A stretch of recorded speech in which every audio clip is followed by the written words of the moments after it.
if we can just fast forward through the birth of the internet and how social media came to be, there is a perception that it's free and you should be able to, get the eyeballs of people. But what happens is when everybody thinks it's free and everybody thinks it's easy, there's a lot of clutter, there's a lot of noise.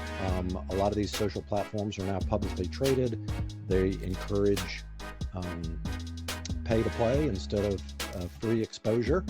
And so the folks that are actually getting attention are able to understand that psychology. And so we've heard about stopping the scroll and what is your hook and how are you going to keep somebody interested for more than 30 seconds. Now you have to put in a little bit extra effort to think through, what does my audience actually want? What gives me the right to speak to them for more than 30 seconds? How am I going to intrigue them? And so I think we've lost a lot of that ability to connect with our audience. And people can say, oh, social media doesn't work, or, SEO is dead now that AI is out. I think a lot of those people might be pushing the easy button and just putting out content that really doesn't beg anybody to care.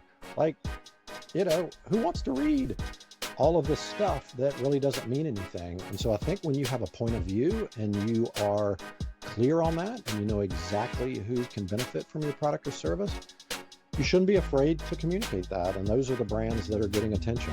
So I would say it's done a better job to allow people access to audiences they may have never had. But with that comes more responsibility to be thoughtful about that power that you have. Yeah.